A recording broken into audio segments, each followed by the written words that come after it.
to everyone there in this dais, and my respects to Dr. Anand sir and the whole staff of the Mumbai branch for giving this opportunity.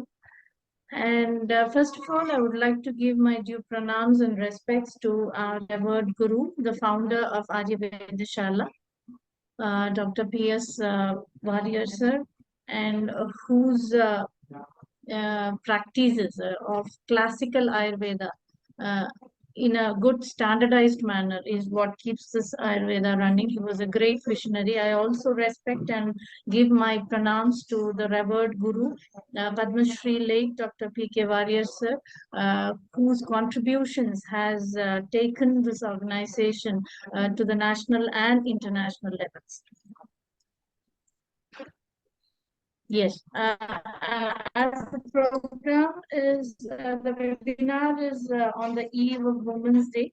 I would like to quote a small quotation we are all aware of. Strishu Pritir Visheshena Strishu Apatyam Pratishtitam Dharmartha Strishu Lakshmisha Strishu Lokaha Pratishthitaha. I think there is no best or better way to explain the value of a woman in this world other than this quotation. So now let's start with our topic today. So just have a look into this particular picture. On the left, you can see a tree. So it's like, probably this tree was grown out of some finest quality seeds, which could withstand all the adverse conditions. And not unsimilar is the case with the human embryo also. So a finest quality seeds actually can take the pregnancy through a make the pregnancy more viable, even if the conditions are bit not congenial. So this is the topic today that I've selected: ovarian factors of infertility. These are the contents of my presentation.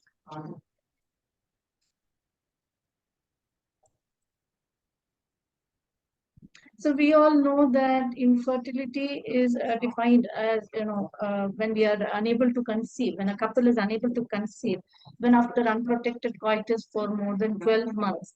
And nowadays, subfertility is also playing a major role. So that is nothing but, it is interchangeably used with the word infertility, but it is a prolonged time of non-conception, a prolonged time of unwanted non-conception, but it has got possibilities. Unlike infertility, it is having several possibility of conceiving. So that is subfertility, which is also rising in today's era. And these are so in general, a female infertility has got these various factors, out of which, as you can see, the most predominant one is the ovarian factor, with 30 to 40% of the infertility is female infertility is because of ovarian factors. Now, before we venture into the abnormalities, let us have a brief outlook on the normal functioning of an ovary. So we know it's an oval-shaped or almond-shaped organ which weighs around 4 to 8 grams. It's pinkish gray in color. 3 into 2 into 1 centimeter is the size. In Ayurveda, there are different names by which we denote this: Antarphala, Dimba, Anda, and all that. Next. So regarding the histopathology, it has got an outer cortex and an inner medulla. The cortex is always studded with follicles at various stages of development. So right from the primordial follicles to primary follicles, and also antral follicles, and the dominant follicles can be seen, and corpus luteum, and the degenerative part of corpus, like corpus albicans, like that. Different stages of follicles can be seen in the cortex. And in the medulla, of course, we are having the blood supply and few hilus cells and the nerve connections and all that. Coming to the functions of an ovary. Now, it's not just producing ovum. There are so many other functions of an ovary. Like as you can see, the first one, of course, by periodic release of gametes through continuous repetitive process. So it is maintaining the reproductive ability of a. Secondly, integration of endocrine factors and intrinsic factors in the spectrum of follicle function, which is very, very important as of now. It will come in the later slides also. So that integration is mainly going on inside the ovary. Then regulation of the menstrual cycle, that. And then hormones, endocrine, the steroidal hormones, that is the female hormones, the production of steroid hormones also takes place inside the ovary. And of course there are other actions of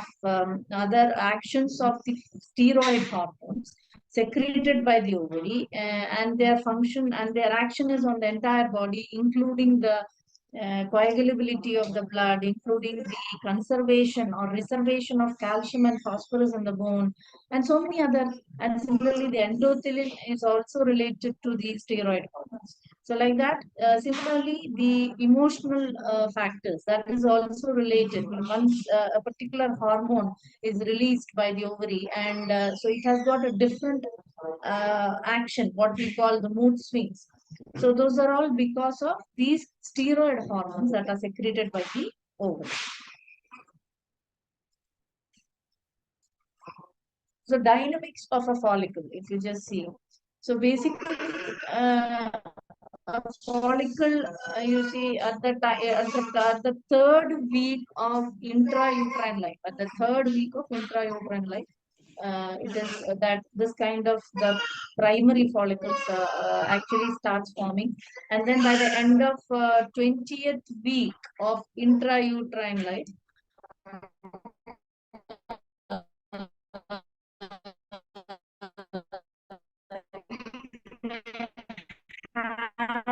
near about 7 million oogonia, because there is continuous mitosis that is going on.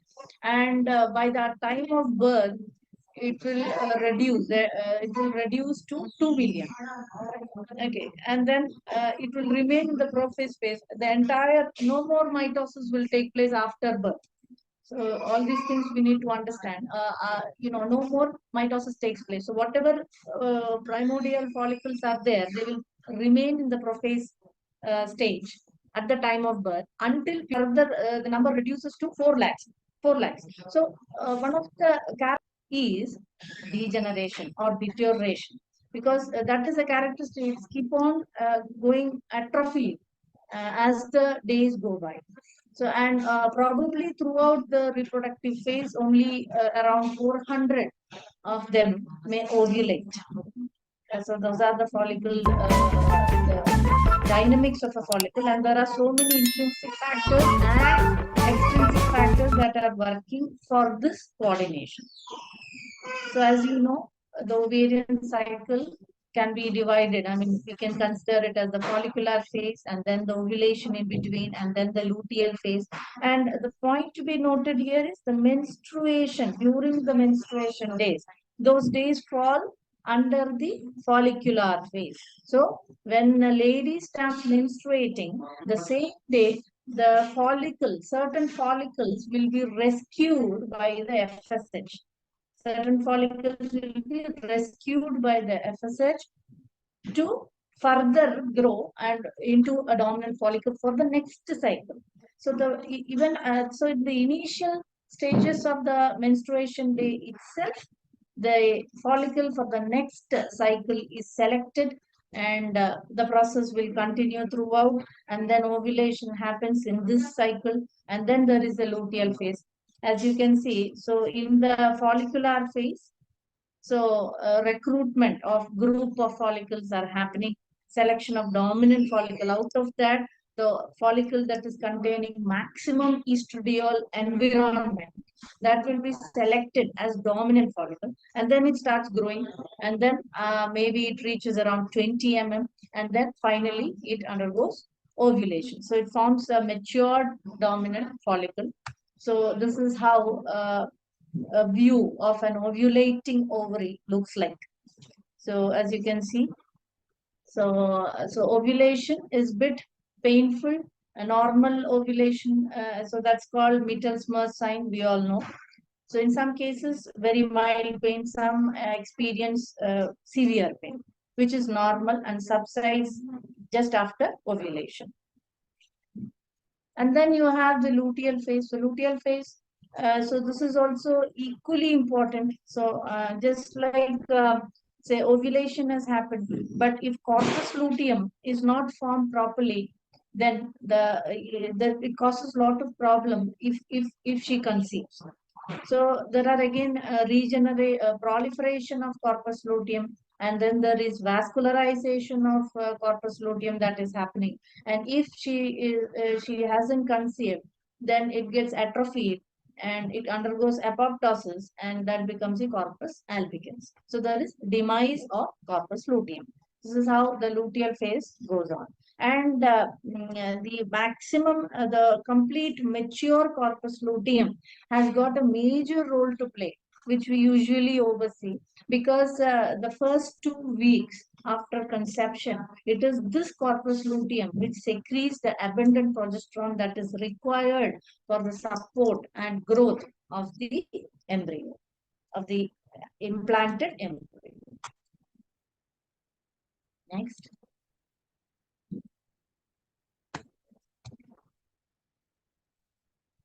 Yeah.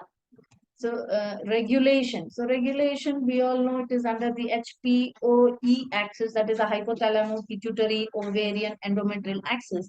And so it is all the higher centers, the tonic center and the cyclic centers are involved in this axis. So it's not just the action of the pelvic organ, of the reproductive organs in the pelvis that is having a role. This axis has to be well coordinated, and the well coordination of this axis is definitely related with the emotional, with our emotions, and with the social environment that we are in, the kind of stress that we are taking professionally or personally. All that matters, because it is these things interfere with the secretions or the signaling from the hypothalamus and pituitary, which has a direct action on the ovary, and thereby the ovarian function will also be what you call changed accordingly.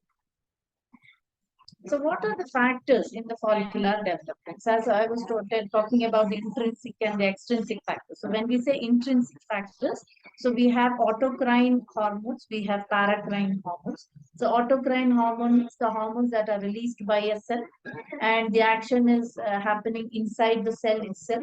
And the paracrine, that is a particular cell releases the hormone, the action is on the adjacent cells. So that's the paracrine hormones.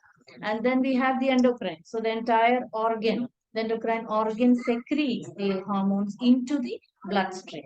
So all this is happening inside the follicles, inside the ovaries. So the intrinsic factors, as you can see, the growth factors like insulin growth factor, embryonic growth factor, and tumor growth factor, follicular growth, like that, different kinds of growth factors are there. VEG, vascular and endothelial growth factor.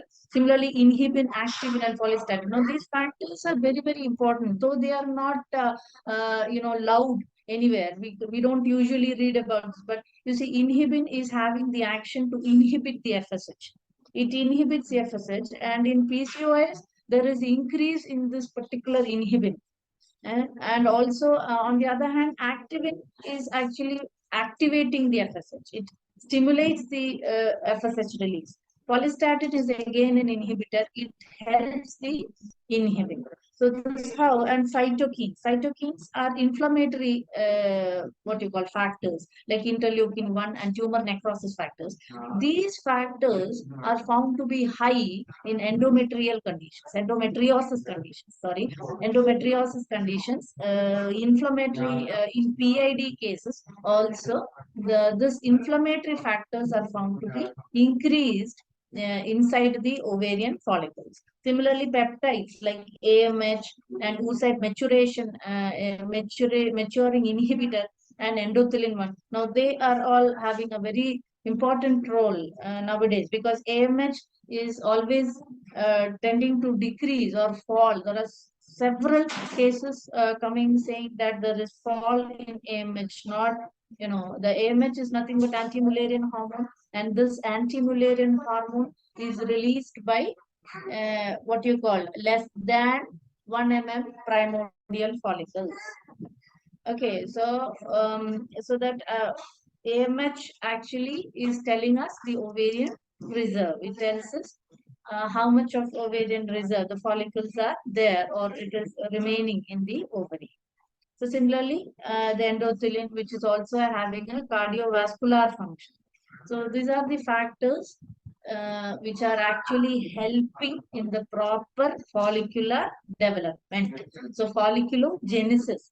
So for proper folliculogenesis nowadays, infertility is mainly because of improper folliculogenesis and unviable ovum that is being released. So, therefore, the factors in the follicular development are very, very important. Then, let us come to the factors of ovarian infertility. What are the factors? So, to cause the ovarian dysfunction, we may have ovarian factors or other than ovarian factors. So, ovarian factors which we are dealing with today. So, that is either anovulation or oligovulation.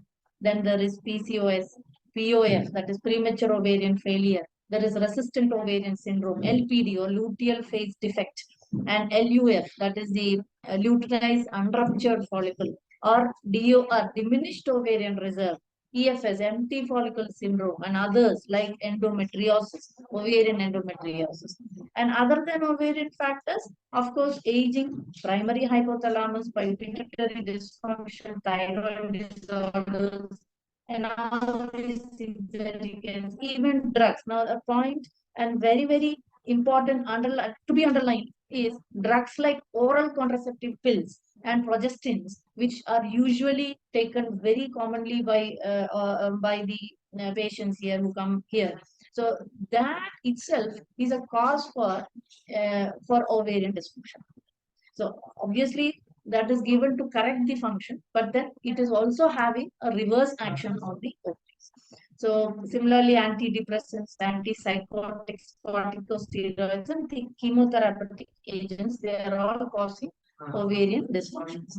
So coming to the factors of ovarian infertility. So, as we have already seen, let us come to anovulation. So anovulation is where ovulation is not happening, and 70% of anovulation is seen in PCOS, which is very, very common even in India. Up to 22.5% of the gynecological diseases, PCOS is the predominant one. And then even in POF, premature ovarian failure also, this kind of anovulation is seen. Even in Savage syndrome, that is resistant ovarian syndrome also, anovulation takes place, and due to the chemotherapeutic agents also. And oligovulation, so that is also mainly seen in PCOS, where there is infrequent ovulation, either too late or delayed ovulation, or very less number of ovulation. So, and the Rotterdam criteria for PCOS and all, we are well aware of, either oligovulation or anovulation, hyperandrogenism, either clinically or biochemically, and polycystic ovary. These are the three criteria which to confirm the PCOS. So if you go for POF, it affects 0.1% of women. Now this is also increasing a lot in today's era. So 0.1% of women less than 30 years, 1% of women by age 40 are affected with POF, premature ovarian failure. So here, as the term itself says, it is a failure. So follicle depletion or follicle dysfunction is happening here. So primary mentioned here, out of which I'm interested in the metabolic. You see, primary POF, one of the cause is metabolic dysfunction. So the metabolic dysfunction is again very much related to our lifestyle, what we eat, what we drink, when we sleep, the circadian rhythm, how we maintain our lifestyle. So the metabolic part plays a very, very important role. And probably that is one of the main reasons why POF is increasing. Then we have the resistant ovarian syndrome. So less than 1% of POF women can have resistance. So wherein in resistant ovarian syndrome, so follicle is there. There is no follicle depletion. Follicle is present, but the receptors are absent or the receptors are dysfunctioning. So that is resistant ovarian syndrome. And for all these things, there are definitely genetic defects. As you can see, I've taken it from the scientific articles. So genetic factors are definitely there for all these diseases. And regarding PCOS, we know it's multifactorial. It affects, the reproductive life, the adolescent life, postmenopausal life, and it has got also environmental factors, epigenetic factors is involved.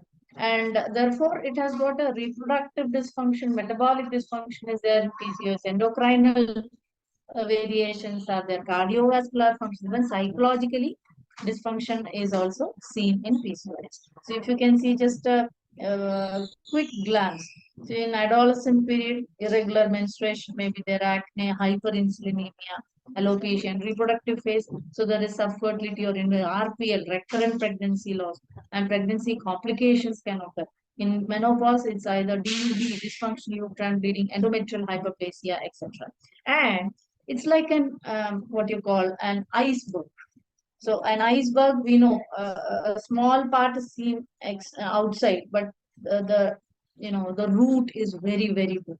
So the same is the case with a PCOS. So because in long term, it can the lady may end up in non-insulin dependent diabetes mellitus. She may end up in cardiovascular diseases. There are increased risk of cancers, on obesity, psychological upsets, sexual issues can also crop up. Dyslipidemia can occur, endothelial dysfunction. These are all long-term complications of PCOS. Then also a quick glance. So as you can see, why there is anovulation in PCOS? Because there is increased androgen environment. Androgen environment is increased. Why? Because there is no proper aromatization when cholesterol fat molecule, formation of these hormones. So the fat molecule in the process, they produce androgens. But in PCOS cases, further aromatization to convert them into estradiol as well as progesterone is not happening. So why? Because there is decreased FSH and increased LH. This is what in general. So therefore, follicle maturation is not happening. Aromatization is not happening. Therefore, there is anovulation in PCOS. So nowadays, we also have this inflammatory PCOS. So inflammatory PCOS is also raising, apart from the lean PCOD as well as the obese PCOS, we also have inflammatory PCOS. Now, what is this inflammatory PCOS?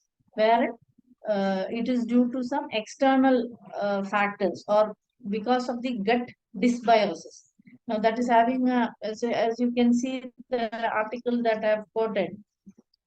So because of the gut dysbiosis, that is causing insulin resistance and thereby causing the PCOS, which is causing the PCOS environment in the reproductive organs. And also chronic stress and exposure to xenoestrogens. Now, what is xenoestrogens? So we are unaware, but we are using beauty products, lipsticks, and such other stuffs, perfumes, industrial solvents, pesticides, and these things, and cleaning, strong cleaning agents. All these things are having xenoestrogens, and which is actually causing inflammatory reactions inside the ovary, and therefore excess estrogen and unstabilized estrogen is being formed, and also over exercising, OCPs, oral contraceptive pills.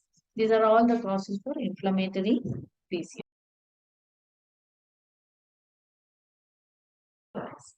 Then, as I've already told you, epigenetics is having a major role. So we all know epigenetics is a combined action of our lifestyle, the environment, the kind of environment that we are living, the weather conditions there, the kind of food that we are eating, and also the social environment and the emotional environment. So they all put together, they are having an action on our body. They're able to cause temporary mutations in our genes.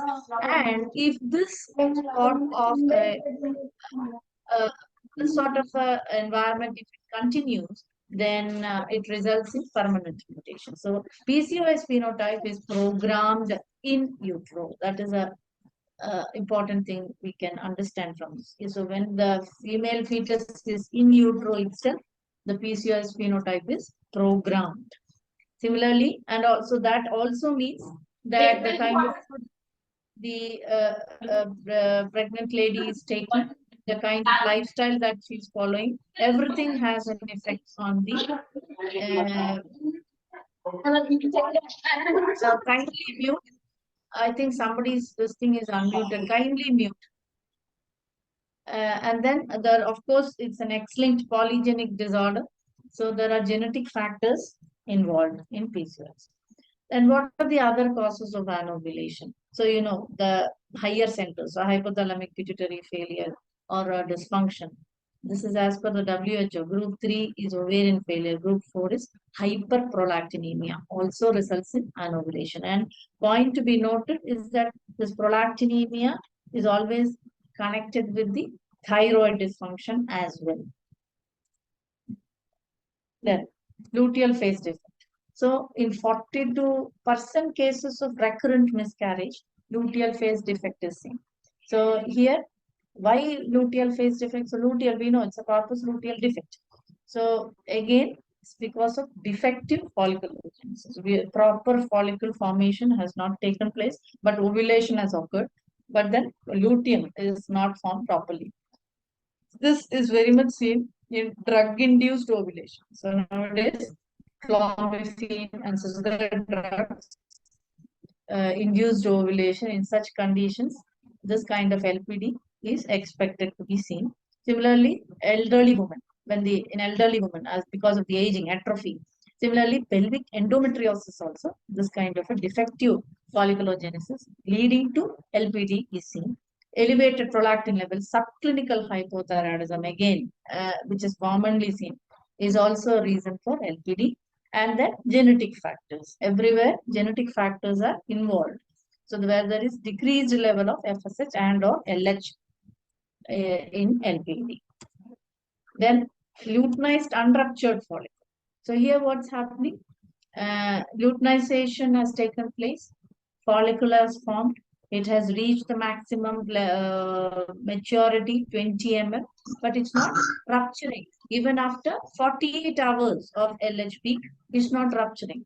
This is seen in 25 to 43% cases of unexplained infertility. Okay, so in subsequent IUIs, so you see, as you can see, those are all even a part of the ART, that is assisted reproductive techniques. Repeated IUI is there. In such conditions also, this sort of an LUF is seen. So either it could be two types of LU, mature follicle, or it could be a premature luteinized follicle. And another important factor is pelvic endometriosis. So nowadays endometriosis also rising very high. So in 73% of this LUF, we can see that they are having pelvic endometriosis. So, and here also, as you can see, genetic factors are definitely involved. Then empty follicle syndrome. So 0 to 0.045 to 0.045 to 7% of IVF cycles, we get this kind of a empty follicle syndrome. So again, increased apoptotic gene expression is what is happening here. So it could be genuine or false also, EFS. So it is associated with ovarian aging. And then diminished ovarian reserve. Yes, this is also very, very, very high risk today. And several patients of DOR is visiting us where they say the AMH is less and therefore they are having diminished ovarian reserve. So what can be done? So 10 to 30% of infertility today, that's a big number. 10 to 30% of the infertility is due to diminished ovarian reserve. The worldwide, if you see, it becomes one. So what is the criteria? So Bologna's criteria. So age less than 38 years, less than 30 years, abnormal ovarian reserve test. So when you do the AMH, the values will be abnormal. Poor response to previous stimulated cycle. So that is the criteria there. Again, here genetic causes, genetic reasons, as you can see, the deletions and translocations in the gene. It is all a reason for this DOR.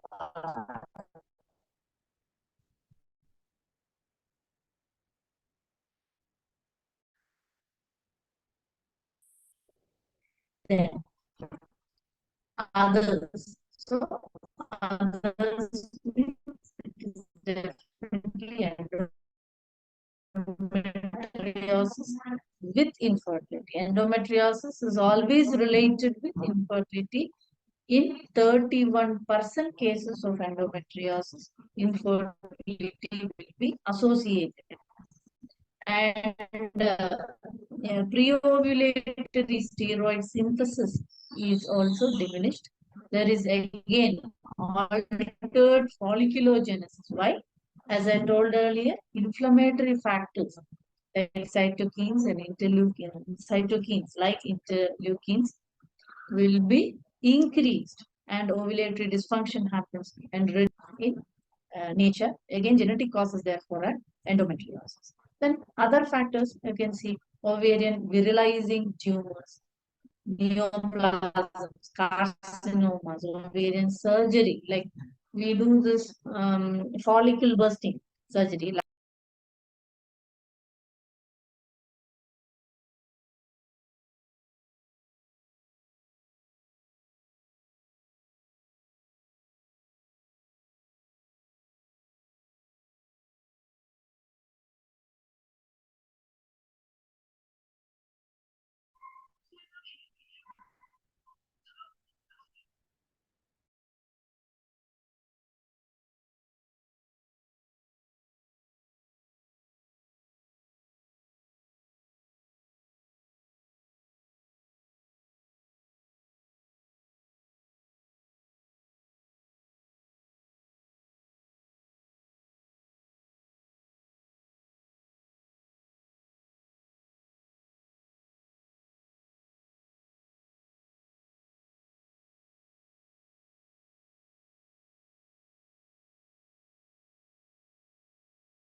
Am I audible?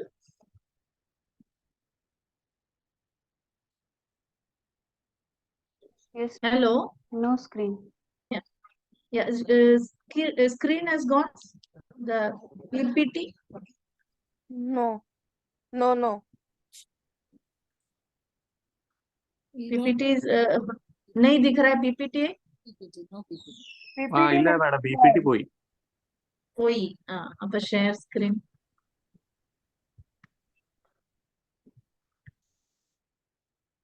अभी ठीक है. Okay. So the other factors like ovarian Yes, ma'am. tumors, Yes, ma'am. neoplasms, Haji, carcinomas, surgery. Those are all the reasons for ovarian dysfunction. And then we also have certain cystic conditions which are commonly seen in our day-to-day practice. As you can see, this one with the what you call the teeth, the tooth, the hairs, the what you call the nails. So this is a dermoid cyst, and dermoid cyst, once it grows beyond a particular size, it has to be surgically removed. I don't think there are any medicines to dissolve this dermoid cyst. This is surgically removed cyst. It should be removed surgically. Then, of course, other simple cysts are there, hemorrhagic cysts are there, also the endometrioma cysts are there. They are all, we are finding very good results in such kind of cysts. And then there are also other cystic conditions which probably may be teratomas, I mean the malignant conditions. So such kind of cysts are also seen. Then another one syndrome that's called OHSS. So I think we should be aware of this because I had a few patients. They said they ended up, see, they went for an ART or assisted reproductive technique, and they ended up in an emergency ward. The reason? Hyperstimulation, ovarian hyperstimulation syndrome. So wherein multiple follicles, because of the injections, because of the drug that they give, and that has resulted in a very dangerous situation. So those are the complications of ART which we must be aware of. So there will be marked ovarian enlargement and luteinization, hemoconcentration, increased capillary permeability, ascites. They may go into respiratory distress and renal failure. So what are the investigations and management? So how to detect whether ovulation is happening or not? Now there are several ways. So always, of course, there are biochemical ways to check by checking the LH. The mid-cycle LH search is one such, or progesterone level, or the estrogen Fern pattern, or most commonly nowadays the serial USG, the follicular study.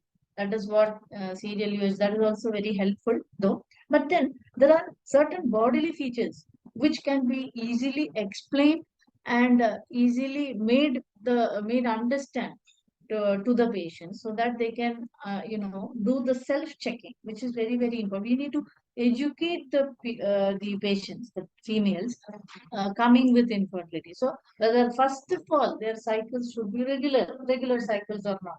If not, corrected. Whether Mittelsmann's sign is there or not around mid cycle. Then cervical mucus fluid. See, cervical mucus fluid, it's a very, very important sign. So it should be elastic. If you take between two fingers, it will not break till you stretch completely. It will not break. So that is a short sign of ovulation, which very less is being educated. So please, we need to do that. And so that is one thing. And another thing that we can do practically is noting down of the basal body temperature. So how to note down? Is it after getting up, after brushing the teeth, after having your tea? No. You have to note down BBT soon after you wake up on your bed. You're still on the bed. Please note it down. Then you get up. So that is the correct way of noting down the basal body temperature.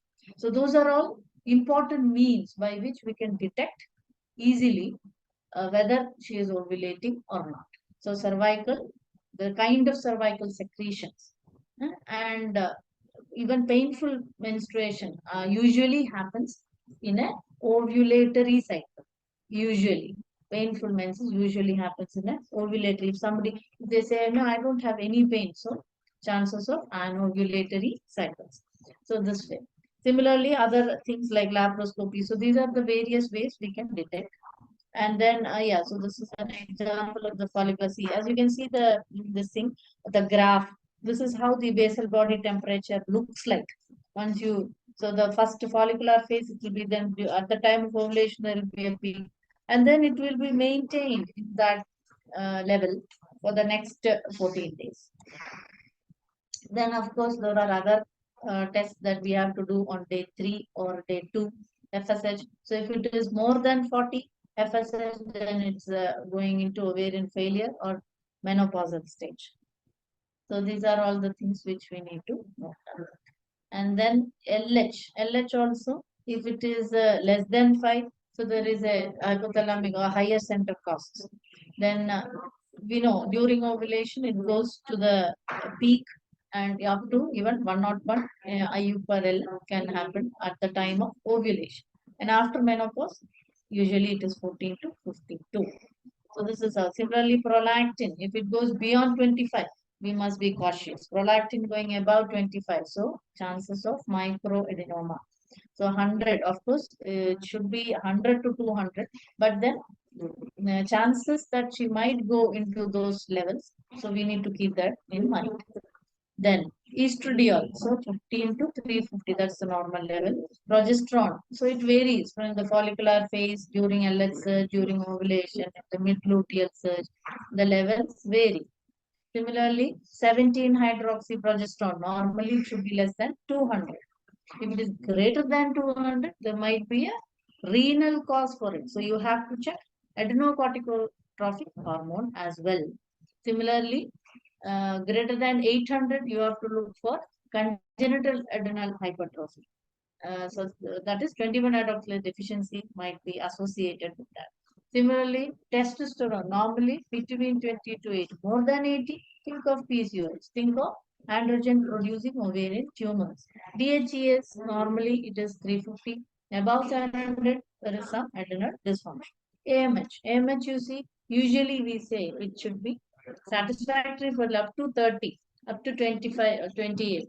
So it's very rare that nowadays we have seen, see, people with AMH about 20.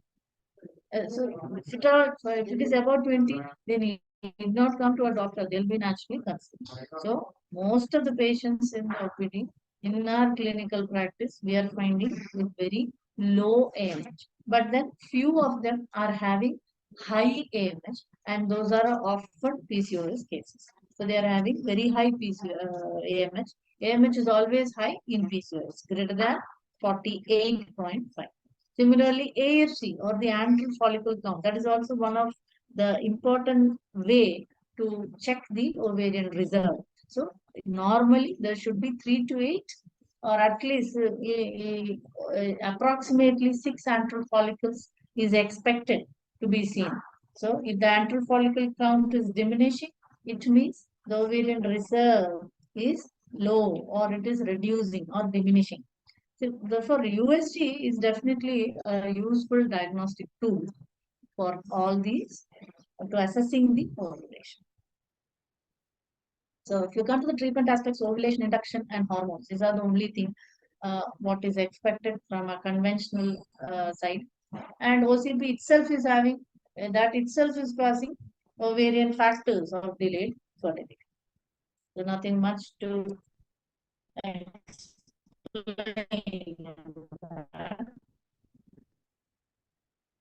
And then if you come to the Ayurvedic aspects. So, Ridau Bhavadi Artava. Similarly, it denotes when you say the word Artava, so it denotes the menstrual blood, it denotes the ovarian hormones. In certain context, it denotes the ovum. Certain other contexts, it denotes the ovarian reserve. So, Artava is a general term that is being used. Rupa Artava is there, Rajasrava Rupa Artava is there.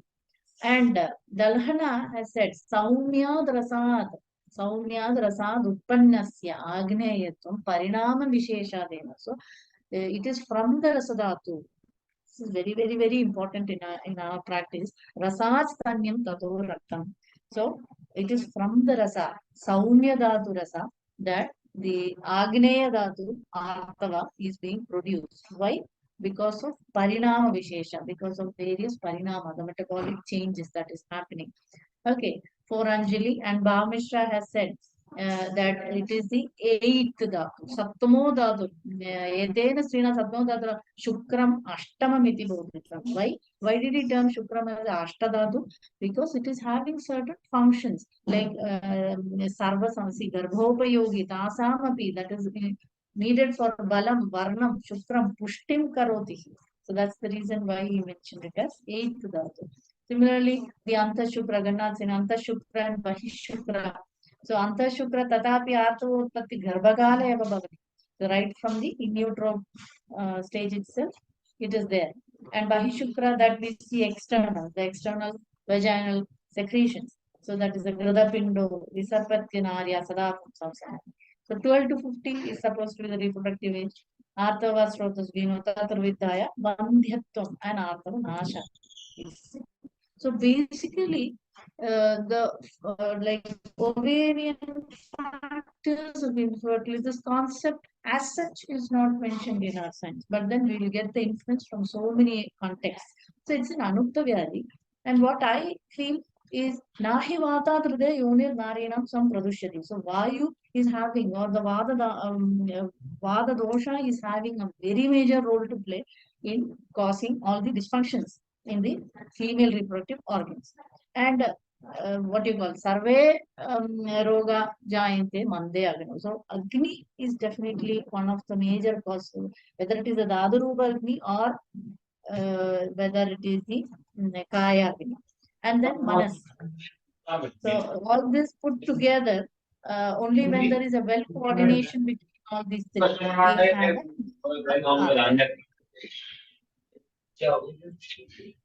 so the probable correlations that we can do for an ovarian factors of infertility is, so either we can correlate with Mandhyatva, Bija dosha, Artava dushti, Rasadatu dushti, certain yoni vyapats, Dhatu kshaya, Artava kshaya, Nashtartava, Jadaharini, Staulya dosha, and Avarana dosha and Madhumeha nidana. All these things are the probable correlations that you can give for an ovarian factors of infertility.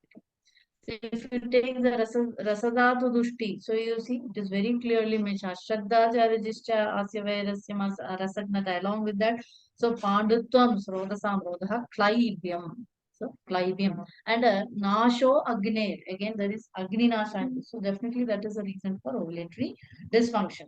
Similarly, as you can see, the what you call the Yadahyasya Shonade, the Bija Dushti, Yadahyasya Shonade, Garbhashya Bija Bhagaha, Pradoshamapadyate, Tada Vandhyam Janayadi. So very clear mentioning right from those ages. You see, whenever there is a Bija Bhaga dosha, which Bija Bhaga, Garbhashya Bija Bhaga dosha, that might result in Vandhyatvam. And Astriyam Varta, so Astriyam means Asambhurna Stri Lakshanam. So like that. So very beautifully they have explained. And then in Vandhya Nidana, if you see, Yoni Pratavashan, Manasu Avitapa, Chukrasragahara, Vihara Doshat, Akala Yoga, Bala Samshaya, Chagarbam, Chirad Vindati Saprada. Very beautiful quotation Charakajarya has mentioned. Similarly, you can see the Charaga Chigilsa Sthana, there is one mentioning Adushte Pragrade Bije. So what is this Adushte Pragrade Bije? So Sahaja Guna Sampanne Shukra Shonita Bije Adushte Sadi. So which is having a Sahaja Guna, that is Adushta, which is Pragrita Bija, which is this is what is lacking today. And we are not having quality ovum that is being formed because of various reasons. So that is also mentioned very clearly by Acharyas. Even in Atistula condition also, you see, Kritra Vyavayata, the Udvalya is mentioned. Similarly, Prameha. So one beautiful quotation told by Bhaprakasha. So a lady who has a normal, regular cycle, she is not going to have Prameha. So that indicates the importance of a normal menstrual cycle. So Rajaha Pravartade Yasman Masi Vishodhya Sarvan Sharira Doshanscha Na Pramehayantataha Striyaha. Similarly, Avarana Madhumeha also it is mentioned that there is Ati Pravartana of Pittam Meda Mamsam Shleshma. So all this is causing ovarian dysfunction. Similarly, Avrata Madhumeha also is Kshayamapatyade Punaha.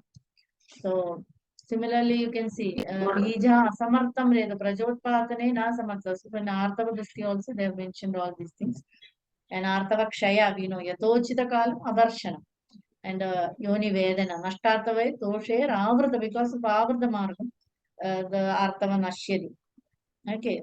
So these are the and Yoni Vyapats, if you see, related with amenorrhea, Vandhya, Shushka Yoni Shandi, Lohita Kshaya, Rajaska, related with failed pregnancy. So Asrajam, Vamini, Putragini. You take all these references, you will find related with congenital deformities like Shandi and Surjani. So Jadaharini. So very Jadaharini is may not be important. We think there's nothing practical about it. But then what they have mentioned is very interesting. You see, Pushpam Hamti. Pushpam may be taken as ovum. may be correlated with. So Pushpam Hanti, Vabushcha Hanti, Garbhanscha Hanti, Jatanscha Hanti, Jayamanscha Hanti, Janishyamanscha Hanti. So once this is understood, the Kashyapa Acharya has mentioned about Jataharani, which is a what you call, it's a bad energy that is actually entering into the female. So in what kind of females? Tekta dharma, who is not righteous. So that is also mentioned. Tekta dharma, athakalu yastri tekta dharma. In such conditions only the Jataharani is. And these are the various Jataharanis having listed, wherein we are finding this kind of mentioning about the ovarian factors of infertility. So what could be the Chikitsa Siddhanta? So first and foremost is Artava Kramigara. So that is the first and foremost thing. If there is any irregularity, we need to correct it. How can we do it? Dibana Bhajanam, Vyayamam, Medoharatvam, Chitta Vritti Nirodham, Rasayanam, or Devyapashyam, or Sattva. All these things, step by step. So first and foremost is Dibana Bhajanam. Why? Because Rasastanyam Tato Raktam. So Devana Bhajana is having a very major role to play when you are going to correct the Artava Kramiga, when you're going to correct the Artava, the cycle of Artava. Similarly, so once you have corrected, go for Garbhadana Puragarma. So we know Snigdam Snehehi Pumsavanam Shilidam Vastigam. So Vasti. After Snehana Svedana, doing Vastigarmam or a Shuddhigarana is important.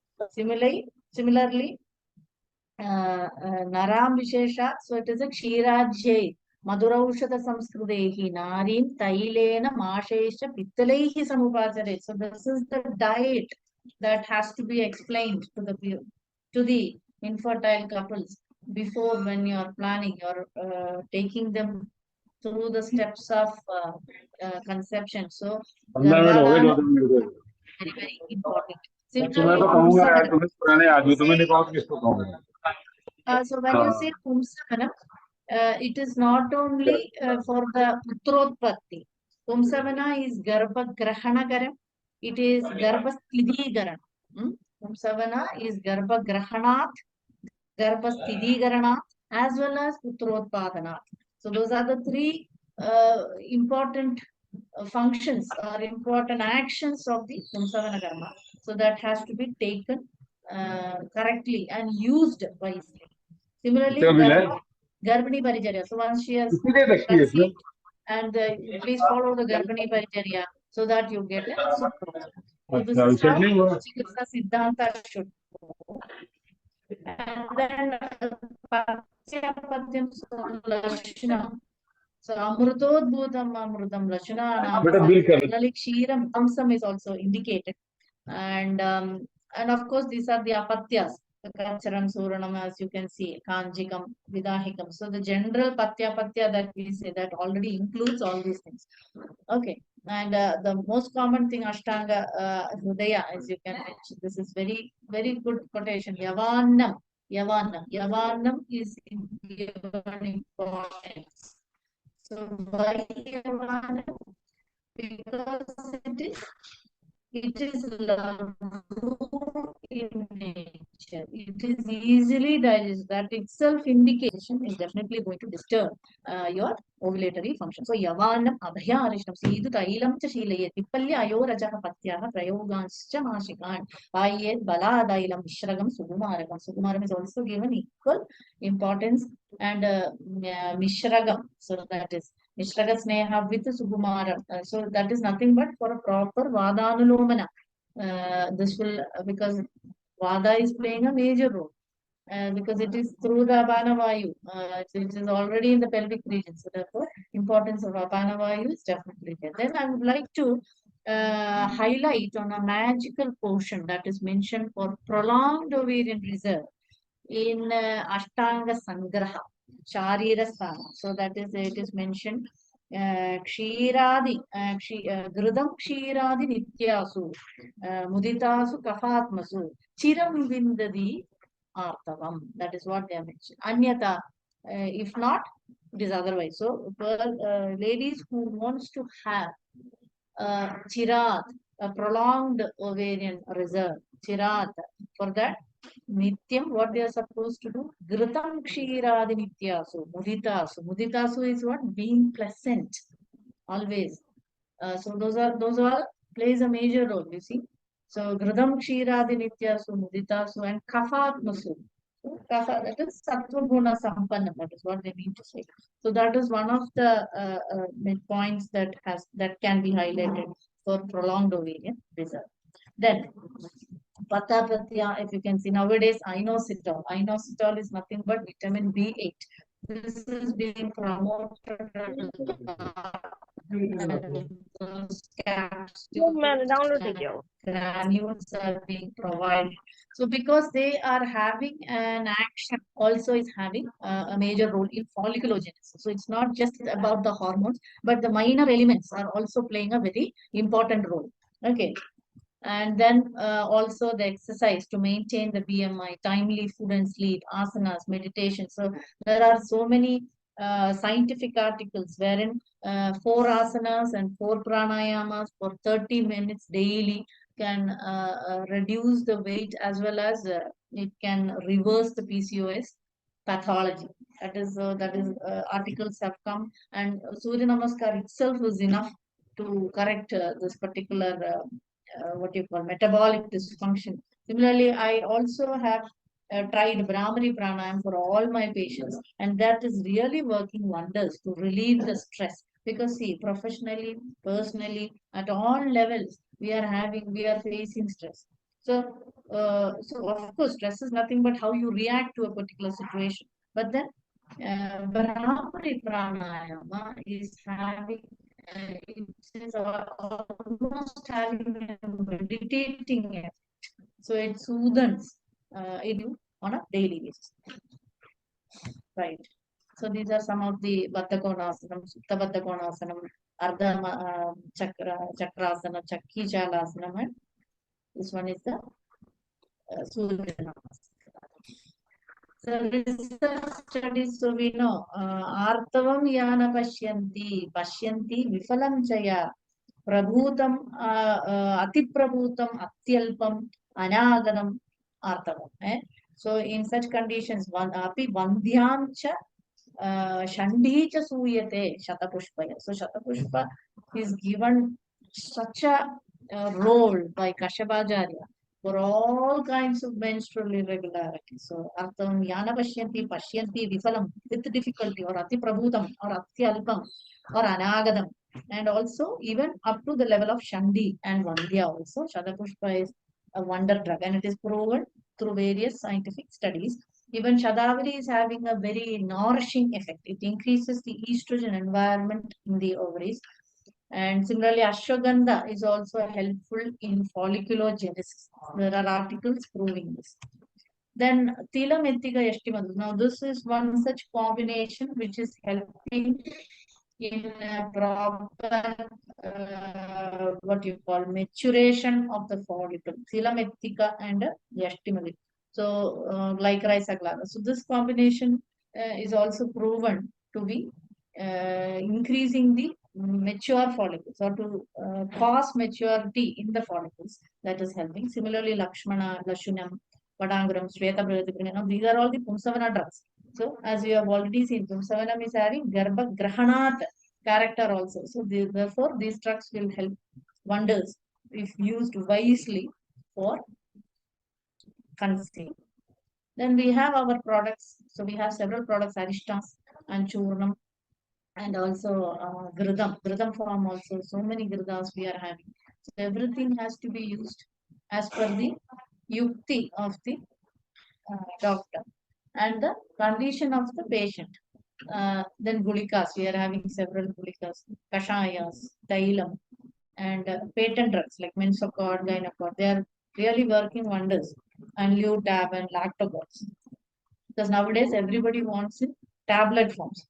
So this is one very, very interesting study that I came across. So you see DOR. So there are 36 patients with confirmed DOR or diagnosed DOR, that is nothing but diminished ovarian reserve. So a treatment protocol was given for all these 36 patients. And initially for 5 days, Dibana Bhajana and Uttaranam was given. then Snehavana for 7 days, and then they gave Abhyanga Ushmasveda for 3 days, then Mruduvire they rest, then they have given Yogavasti 8 days. Yogavasti, then 3 days Uttaravasti, and then 60 days of Rasayana. So overall coming up to be 3 months duration. So after doing this, out of 36 patients, you see 40% of them conceived with DOR. Okay, and there is increase in the antral follicle count. P-value was much significant. Similarly, regulating amount of bleeding, that also P-value was very significant. Menstrual interval correction was also attained. There also the P-value is very significant. So this is the way I think we need to introduce such kind of protocols in our day-to-day practice for different kinds of conditions. Then, novel insights from the conventional side, intranasal gonadotropin releasing hormone antigen. So then what they have done is this intranasally they have given this antigen. So which they prove by scientific reports that it is causing positive luteal phase support. So in cases of LPDs, they are giving intranasal GnRH in high responders. This is usually seen in PCOS cases. And also role of cumulus gene expression in assessing oocyte quality. So oocyte quality. So they are going behind how to assess whether the oocyte is of good quality or not. So several biomarkers they are bringing into account. And the recent one is the cumulus cells gene they have expressed. So they are using that to assess the oocyte quality. So when should we actually start working up for the Shuddha Bija or Adushta Bija or Pragrita Bija? So as per me, it should start right from the Garbhini Paricharya. When the mother is pregnant, you see, with the female fetus. The thing should start from there, and definitely the Rajaswala Jariya, the Dujariya. So right from puberty itself. So only then we can get a Supraja from that particular female. Then let us go into some few case studies. So this was one of my patient by name Ansi. She was a food and safety officer here in Kerala government. So she came with the complaint of left ovarian endometriotic cyst, as you can see, 3.6 into 3.4 centimeters in the location. So basically what I've given is Traindyadi Ingitradailam, Inguvajadi Churnam, and I had also given Nimbamrudadi Panchatiktam and Shadzaram. So with that, very interestingly, her entire cyst was dissolved, you see, and she was having a normal uterus and adnexal. So she has inserted IUCD for contraceptive purposes. So that is different. So this is one case. Then another. So I have selected cases only, the ones which are having actions or in the ovary related to the ovarian pathology. This is another one case. So you see here, she came to me with complaints of PCOD, delayed menses. She was only 26 years. She's having one child. So delayed menses, taking 45 to 50 days. So in the ultrasound, it was seeing grade 2 fatty changes and bilateral PCOS. So after 3 months of medication, the complete resolving of the grade 2 fatty changes was seen, and there was absolutely no PCOS after 3 months of the medication. Of course, dietary changes, lifestyle modifications, everything was explained, and she did everything very well. So the medicines given in this particular case was Tilakashayam. Levocot to BD Tilakashaya was asked to make at home. And then there is also Levocot and Shadharan and Vidanga Danduladijo. These were the drugs given for this particular case. Then another case, you see, this one is Anubama. So this is a case of adenomyosis. She came with complaints of recurrent vaginitis. So that since 2 years, and she was suffering from it. So on examination, erosion and a lot of per vaginal discharge, everything was there. And she was having a lot of pain during menses. So after 3 to 4 months of the medication, we could see that her heterogeneous ecogenicity of the myometrium has totally gone with the medications. So the uterus is still minimally bulky, but there is no adenomyosis at all. So and she is much happy now, and she has stopped. There is no vaginitis, and she has stopped taking medicines. So what I gave her is Traindyadi and Hingu Trigunadailam, Hingu Vajadi Jurnam. And I had given this initially. I had given anti-infective, the Charia, Ruvalium, Aksnuhi, Suvarnavangam, all that I had given earlier, and later put on these drugs. Then the next case, if you see, this one is the Sumaya. So here she was a 43-year-old lady. She came with me with the complaints of severe pain on and off in her lower abdomen. So on examination, I could feel a lump in her left iliac region. So why? Because she was having 8.7 into 5.1 centimeter cyst in her ovaries, as you can see here. And I was afraid of torsion, but still they don't want to go for a surgery, so they forced they so that's the reason I put them on medical size reduced to 3.2 into 1.8 centimeters. And moreover, she was asymptomatic, she doesn't have pain at all, and she's now doing her Ramadan fasting in a very good manner. Next is another case. There is a Shiva. Yes, so she came to me with complaints of fibroid uterus. As you can see here, multiple fibroids. 4 fibroids are there of varying sizes. And then she also had a hemorrhagic cyst. As you can see, the hemorrhagic cyst of size not able to, 5.1 into 3.4 centimeters. This is how she came to me. She was put on Panashaksharam, Traindyadi, Kanjanaragudu, and Shatdharanam and Hingojani. So, and certain modifications here and there was done in the second and third visits. And then finally, after 3 months, uh, the report says uterus is still bulky, uterine fibroids are still there, but the 5 fibroids are now reduced to 2 fibroids and also in reduced size. And interestingly, the hemorrhagic cyst has completely dissolved. So that is another case, interesting case of cyst dissolving. Then next is the case. Shehnaz. So she came with complaints of pain during. So she was having endometriotic cyst and para-ovarian cyst also.